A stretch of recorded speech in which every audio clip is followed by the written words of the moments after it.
Welcome back to my Mental Health and Crime channel. My name is Huda London. This is the case of the Idaho quadruple murders. May the 4 victims rest in peace. Condolence to their families, and may the correct justice be served.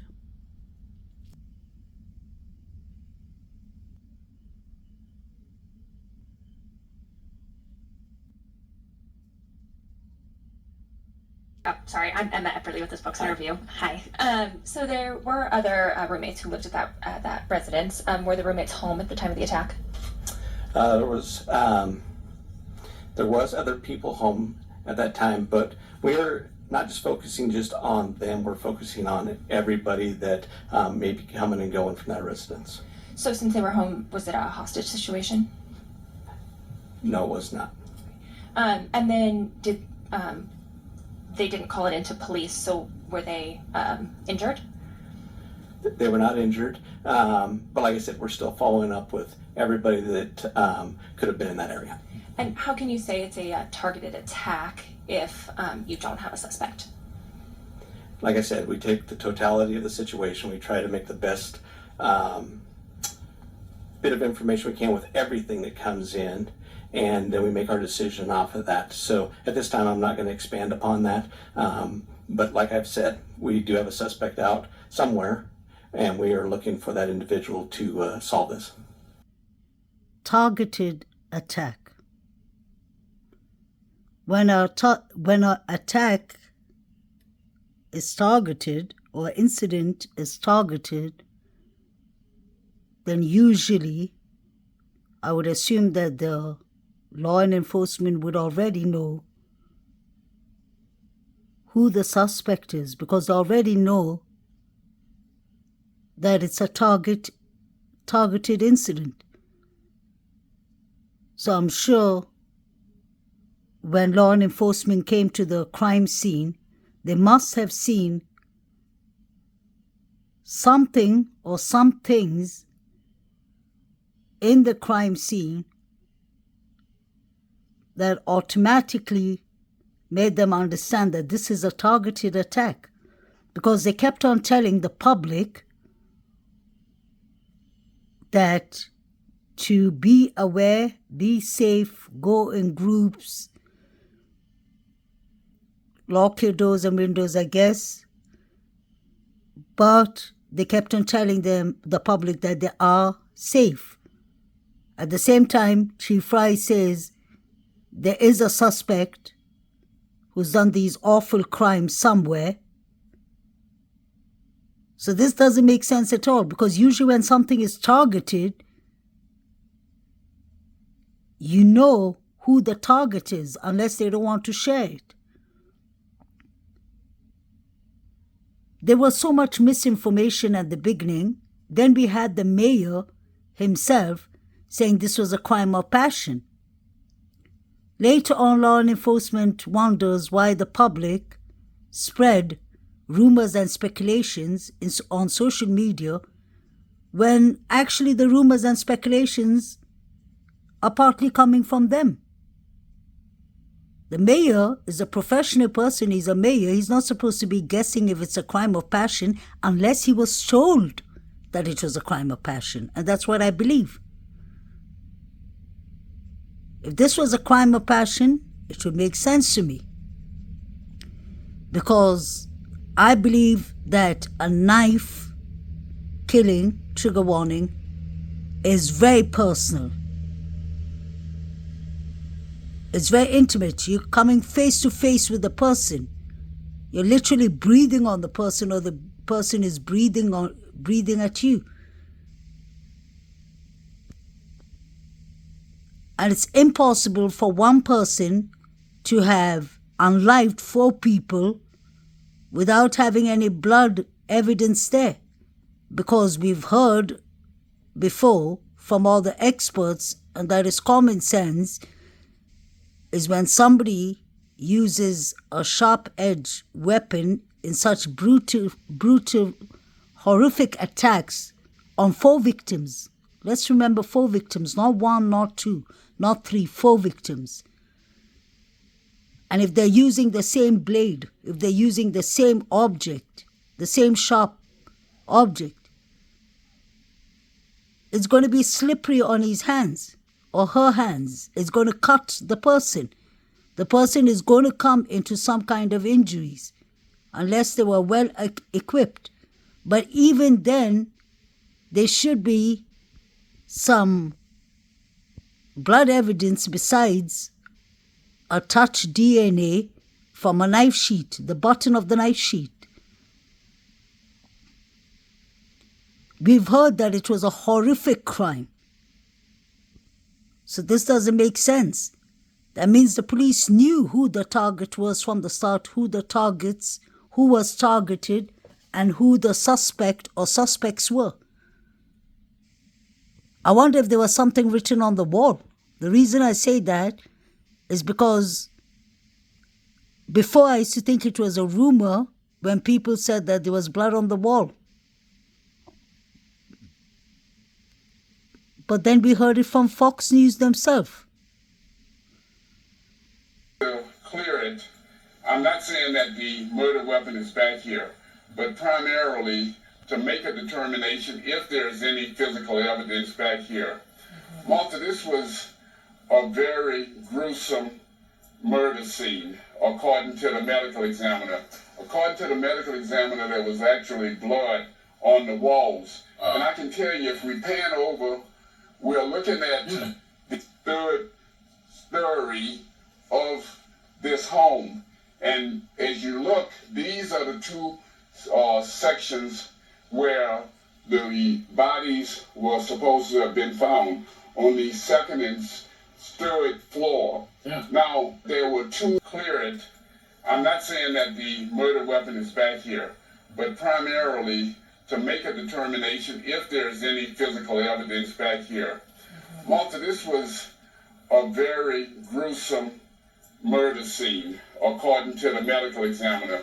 According to the medical examiner, there was actually blood on the walls. And I can tell you, if we pan over, we're looking at the third.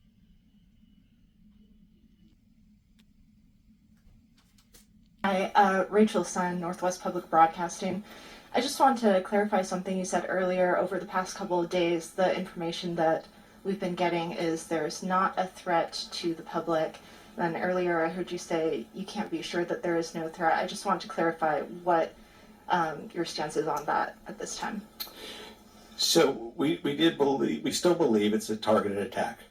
But the reality is there's still a person out there who committed 4 horrible, horrible crimes. So I think we got to go back to there is a threat out there still, possibly. We don't know. We don't believe it's going to be to anybody else. But we all have to be aware of our surroundings and make sure that we're watching out for each other. Chief Fry said that there's a threat out to the public, but he doesn't believe that there's a threat out to anyone. Does that make sense? Okay, there is a threat, obviously, because there are 4 people unlived in a very horrific manner. So this was a quadruple. So there is a threat. But he believes that the threat is not out for anybody else. So that clearly means they know who the suspect or the suspects were. They know that the public are not in danger, that this was something targeted. Usually when you hear, correct me if I'm wrong, when we hear about a targeted attack,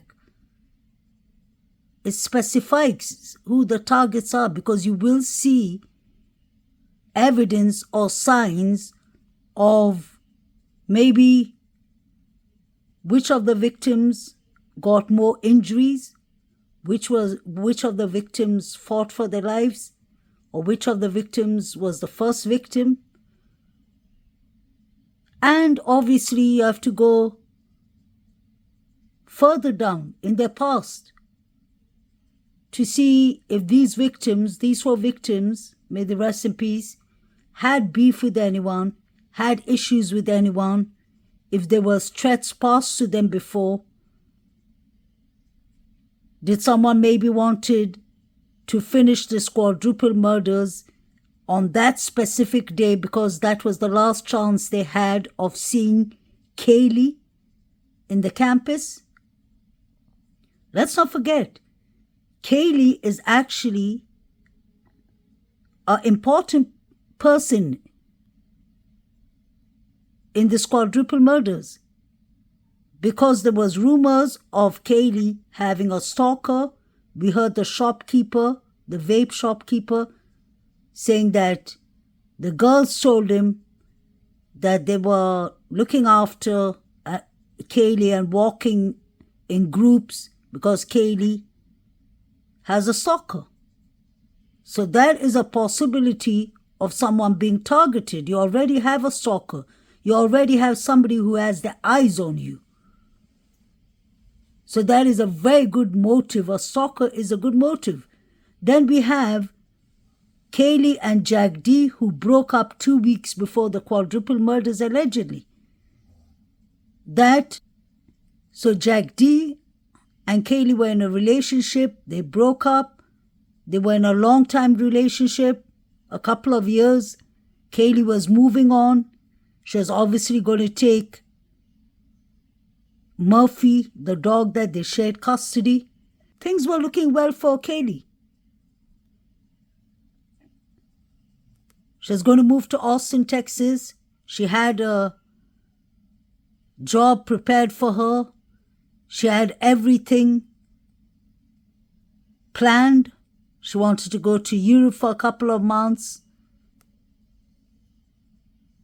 as a tourist or I think camping and such things.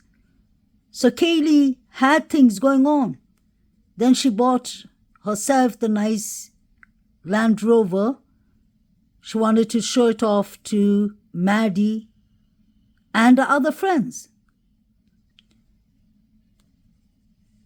So did someone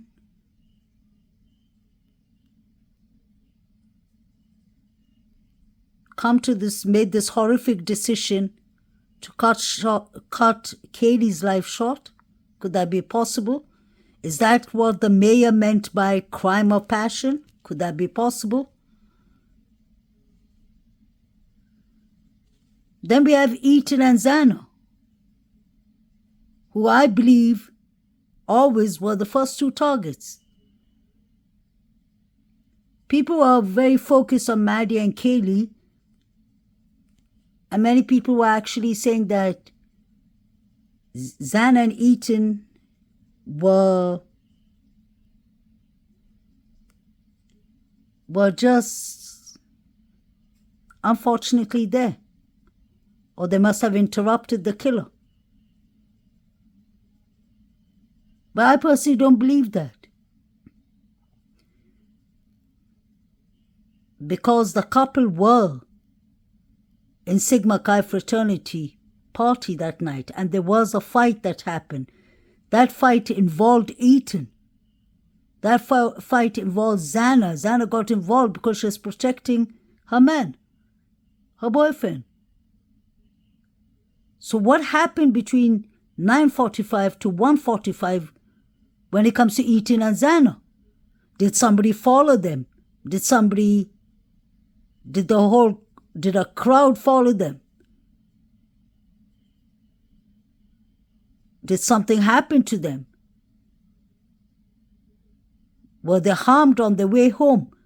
Another thing, it's been always said that Eaton and Xana came home at 1:45. But the chief clearly says in his press conference that the surviving roommates, BF and DM, went to sleep at 1 o'clock when they came at home. So how did they know when Eaton and Xana came home? Let's not forget, Bethany is in the ground floor, so she can't hear who's upstairs. I don't think so, unless Dylan saw them, but then the chief said they were asleep. Why do I have a feeling that there's something wrong with BF, DM, and the police? Why do I just feel like they all are working together and they can't get their story straight? I'm being honest. There's something not right here. Were they witness? The chief says, no, I said they were just there. Then when did they become witness? 49 days after, when Brian Christopher Koberger was arrested? Did they decide, okay, there's some things that need to be fixed, so why don't we just say that DM was a witness? Let's say that she was on the second floor. Because if DM was on the second floor and if she was a witness, the police would have said it in the first two press conferences. They would have indirectly said, there's a witness, we can't say much about that. But they excluded her as a witness immediately. They said they weren't witness. So what were they? Why aren't they mentioning that BF was in Sigma Chi fraternity party too? Is that why she has exculpatory evidence? And then one other follow-up. I know you said when the call came in, it was for an unconscious person, and also that was a stabbing. It seems, just from an outside perspective looking in, like that would be not the first thing a person calling in would think. You're right. But the report that we got was that it was an unconscious individual. It wasn't until our officers arrived on scene, went in to do caregiving check on the individual who was unconscious, that we found the scene that we found. Okay, thank you. Let's go back to the chief saying it was not only a targeted attack, that it was, sorry, not the chief, I really apologize, the coroner. She said it was a bloody scene. We've heard that from many reports, that it was a bloody scene. I showed you the Fox News reporter saying there was blood on the walls. Trigger warning. So if it was a bloody scene, how come the person that called for 911's assistant said that there was an unconscious person? Wasn't it a bloody scene? Wasn't there blood on the walls? Wasn't there blood everywhere? If the person is unconscious, there wouldn't be blood everywhere. And they would have definitely seen the blood, because the blood was leaking out from the outside of the house in Xana's room. So are we supposed to be taken as fools? Because once you say something, we stick with that. If you're going to change it, inform the people that you're going to change it. But we are getting mixed messages. It was a bloody crime. The coroner said that. The coroner and the police are not on the same page, if you'll notice. They're on two different directions, north and south. I'm sure the police is upset that the coroner opened her mouth before they even discussed it. So they decided to stick to their plan, but guess what? The coroner already snitched on you. She already told on you. The coroner, I love the coroner. She's an honest woman. She already told us many things that she wasn't supposed to say. She said the death time that she pronounced the death was 2 a.m. After 2 a.m. At the start, she said 2 a.m. This next interview, she said after 2 a.m. Isn't that strange? If Ethan and Xana came home at 1:45, that the deaths were pronounced at 2 a.m. And let's not forget, Ethan's mother said 2 a.m. is the toughest time for us all. Us all, I don't know if she's talking about her family specifically or all the other victims' family. But I personally believe,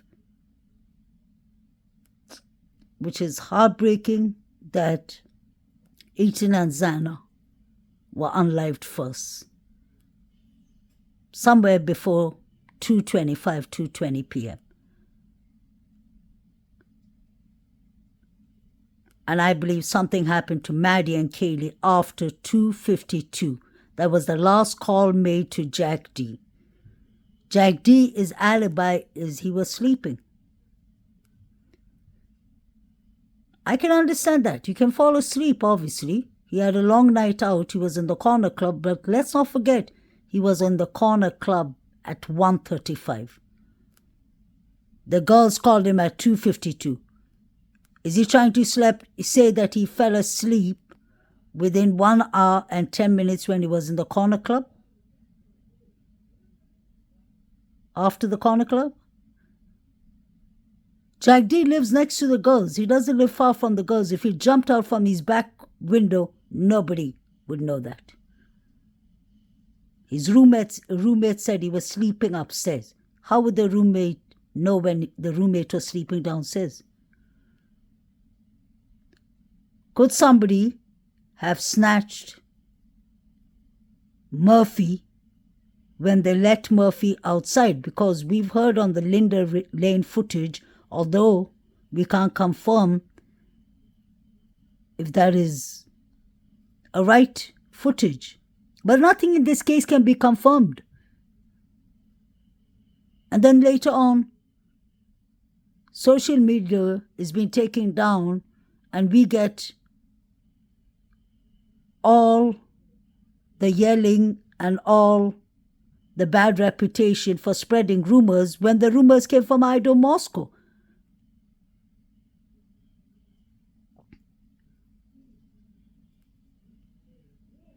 It is Alivira, Kaylee's sister, who said that she let the dog outside. She did everything right. So if she let the dog outside, did someone take Murphy so that the girls could come outside? And did they attack them while they opened the door? Did someone come in by force? Because let's not forget, Eaton and Xana could have been possibly unlived by then. Was Murphy used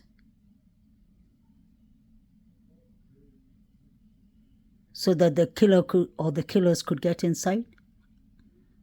Because why is Maddie's jacket thrown outside in the bushes?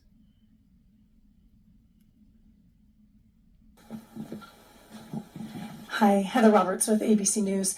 Just to follow up on what she asked, so the other two roommates were there at the time of the attack? All the information we have from our investigation is that yes, they were. Okay, but they were unhurt. That is correct. So is there any explanation as to why it took so long then for someone to call 911? You have surviving witnesses to an incident at 3 or 4 in the morning and the 911 call didn't come until noon? I don't think I ever said that they were witnesses. I said they were there. So, we don't know why that call came in at noon and not in the middle of the night. Would have we loved for that to have happened? Yes, but that's not how it took place. So that's why we're investigating everything still to try to pull all the pieces together. Were they one of the people, were they the 911 caller? At this point in time, I'm not going to divulge who our 911 caller is, just because I want to keep the integrity of the investigation at this point, okay? Okay, and last question, are you able to tell whether the same weapon was used on all 4 victims? That's why we're having the autopsies done. The autopsy will confirm that and hopefully collect some evidence for us, even from those. That's why you do the autopsies, is to try to be thorough and try to gather more. So we'll leave that would probably be something that would come out later. Okay. So we heard that clearly. The roommates, the surviving roommates, were not witnesses. They were just there. I can't get over that sentence. They were just there. So they were just there, like, were they around? Were they sleeping? Were they partying? They were summing up friends to come there.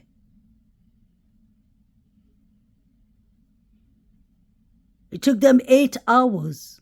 What kind of shock phase takes 8 hours to wake up out of? PTSD exists, and I really do believe that the surviving roommates must have gone to a proper traumatizing situation. Maybe they were afraid for their lives and locked themselves in the room, like Dylan said. But something doesn't add up. And for me, things that don't add up is to start with the timeline. How did they change the timeline from 3 to 4 to 4 a.m. to 4:25? When the timeline doesn't add up, nothing else is going to add up. It's like a puzzle. You can't just jump in the middle of the puzzle and try to solve it and skip over, just say, the first couple of stages of the puzzle. It's all connected. You have to start from the start. They changed the timeline, I think, after they found the Hyundai Elantra that they basically thought was the car, which I personally don't believe it was in the car. They said 2011 to 2013 model. Brian Christopher Koberg was driving a 2015 model. That's like 2 years later model. Another thing that really bothers me is if Brian Christopher Koberger did this horrific quadruple murders, why would he stay 49 days longer 10 minutes away in Washington Pullman? Why would he continue his classes like normal, like nothing happened? Usually, when people are live people, they run away because they know what is coming to them. And I can understand people who say, yeah, but he was driving off and they caught him. No. The day he was driving off was the 15th of December, 1 month after the murders. And they didn't arrest him to the 30th of December, 2 months almost after the murders.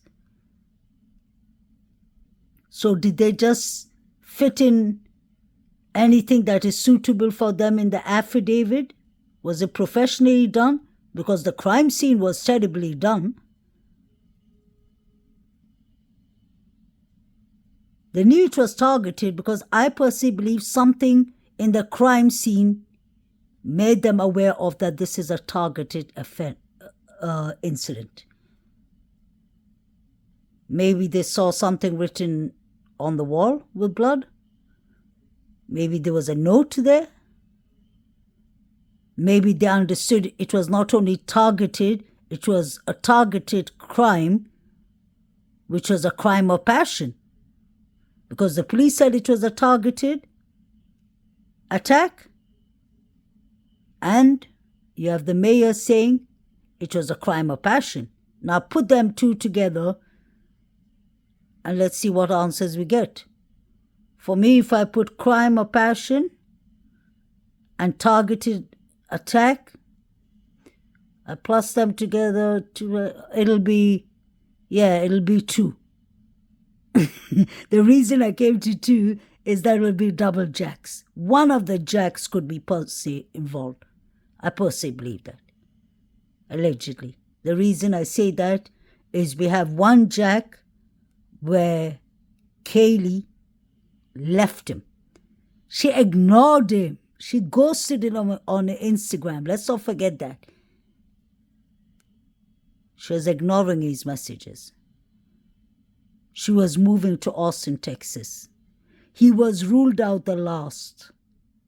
Many people in the college were speculating that it was one of the 2 jacks. So Jack D could have been the crime of passion that the mayor was talking about. Jack S, on the other hand, there's a lot with that young man. He has more like psychopathic behaviors, killing animals, allegedly throwing them in front of sororities and in front of houses, allegedly thrown out of his frat. That's a fact. Sexual harassments towards women, fact. He was thrown out of the corner club that night for harassing Kaylee and Maddie. Speculation, a strong speculation. Many people are saying that it actually happened. two girls from the sororities who was there that night actually wrote it in Facebook that he was thrown out of the corner club because he was harassing Kaylee and Maddie. And I read another sorority girl or girl from the college who said that she was there and he was thrown out for harassing another girl. So you can take your pick. It comes back to as harassments with this young man. Another thing with Jack Showalter is that he owns K-bar knives. That is a red flag for me. He has access to K-bars. He has a family who are hunters. It doesn't make it a crime, but that actually adds a lot onto his plate. He has a family that have influences around. His father, mother, two of his older brothers are all doctors. Who would drive 2 a.m. at night after coming from Corner Club and coming from a Saturday night out? Who would drive 7 hours, 6.5 hours to a cabin in Boise, Idaho in winter? I wonder if it was Jack D who allegedly crashed that red Mustang, because he left in a red Mustang from the grub truck. I don't believe in coincidence. Yes, I do believe. Sometimes it happens. But this is just a show of coincidence, and that can't be possible. Impossible. Everyone in the grub truck was playing their own civilians, I believe. Everyone was watching out for the girls. There was some kind of plot going on there. And while everyone was watching the two girls, number 9, number 8, Joe Vito, David Lodge, and his two friends, Aiden with the beard and long hair, while everyone was up to no good in the grub truck, some of them weren't even ordering food. While all that was happening in the grub truck, something awful was happening to poor Zan and Ethan, because they were watching it on the grub truck after Kaylee and Maddie left. The reporter asked him an excellent question too. She said, was the same knife used on all 4 victims? And he said he doesn't know, that they're still searching. Don't you all find it strange that the police only checked 3 garbages, 1 at Kings Road and 2 near the area?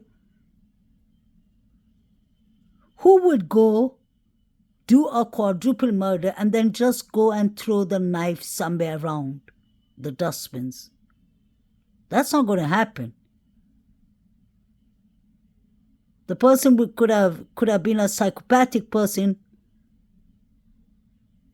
and decided to keep the knife for memory's sake. Or they went and buried the knife somewhere.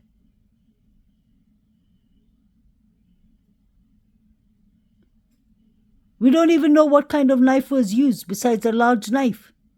So the K-bar knife that they're talking about, the knife sheet that they're accusing Brian Christopher Koberger of his genealogical DNA, touch DNA being on the button of the knife sheet, could it be possible that that knife sheet belongs to a totally different knife? Could it be possible that the knife that was used was a Rambo-style knife, but maybe it wasn't a K-bar? We keep on hearing it's a large knife, sharp object knife. But we don't even know if the knife sheet,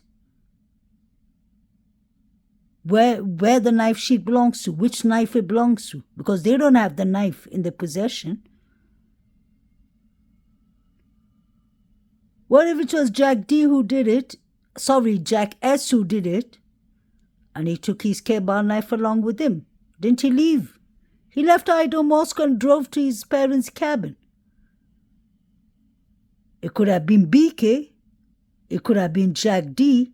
It could have been Jack S. It could have been David Lott. It could have been the Sigma fraternity boys.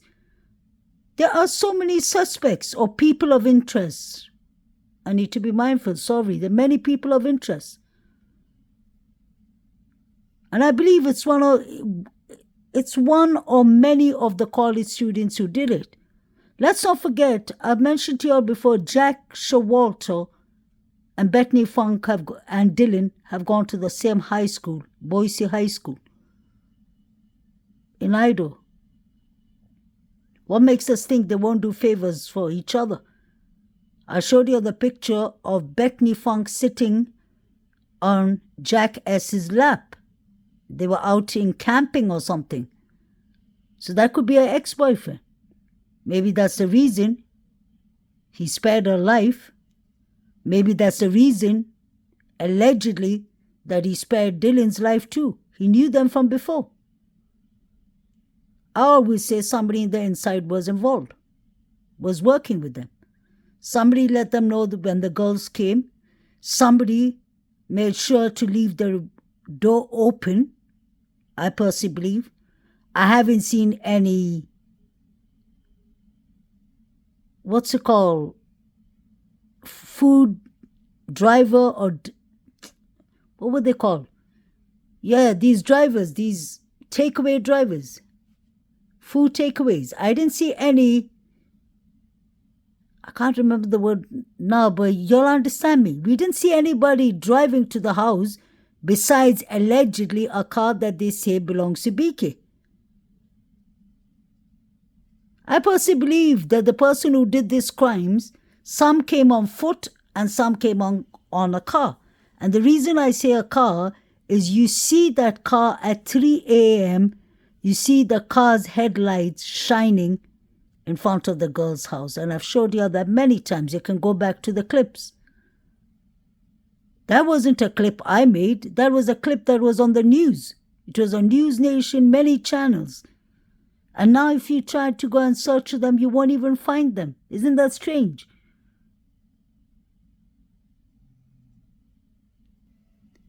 Look at the blood. May the rest in peace. Trigger warning. What I'm trying to say is, if that is how it looked on the outside of the building, imagine how it looked inside. There had to be a lot of red liquid inside too. Like the Fox News reporter said, on the walls. He said the medical reporter told him that.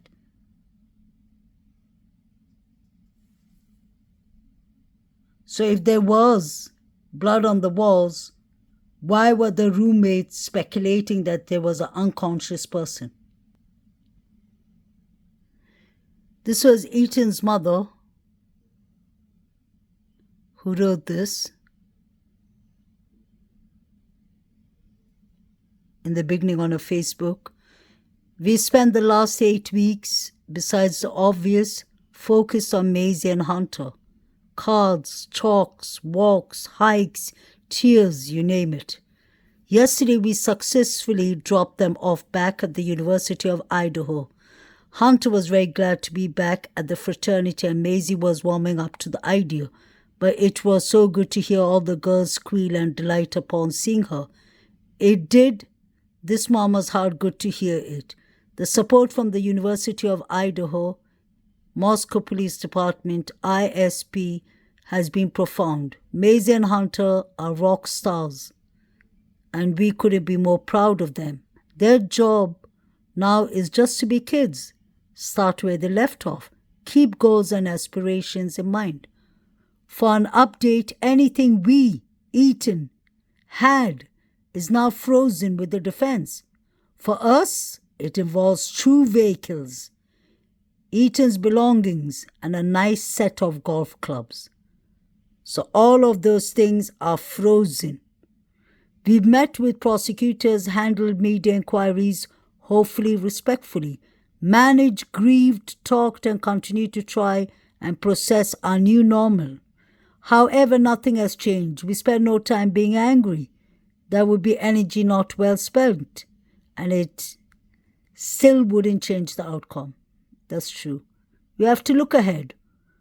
What we've confirmed, Ethan is who he was because of our family. His foundation was unwavering. He was so loved, he didn't know any different. He was profoundly supported, and our family of 5 was different than others, and so very special. He loved unconditionally. He was loyal to all. He was inclusive, carefree, happy, just the best person you could ever meet. The stories are endless and amazing. He touched lives we had no idea existed. Ethan was incredible. May he rest in peace. So you see that part. 2 vehicles. She said, for an update, anything we, Ethan, had is now frozen with the defense. For us, it involves 2 vehicles, his belonging, and a nice set of golf clubs. So there are questions that still need to be answered. I wonder if Ethan was unlived in his vehicle first and then taken upstairs to the room and dropped on the floor. The reason I say that is, why would his car be frozen? 2 cars. I heard one is Maisie's. I don't know. But if there's 2 cars, why would a young 20-year-old man have 2 cars? And what about the golf set? Was that used as a weapon? Maybe to have unlived or to hit them? I hate to say this, but I really believe that the fight that Ethan had with the Sigma Chi boys must have turned deadly. It must have turned fatal, since the vehicles and the nice set of golf clubs are still frozen. Something has happened.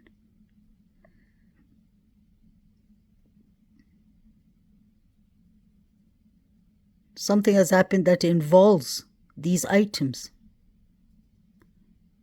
Odell and her boyfriend Ethan Chapin were also out the night of November 12th.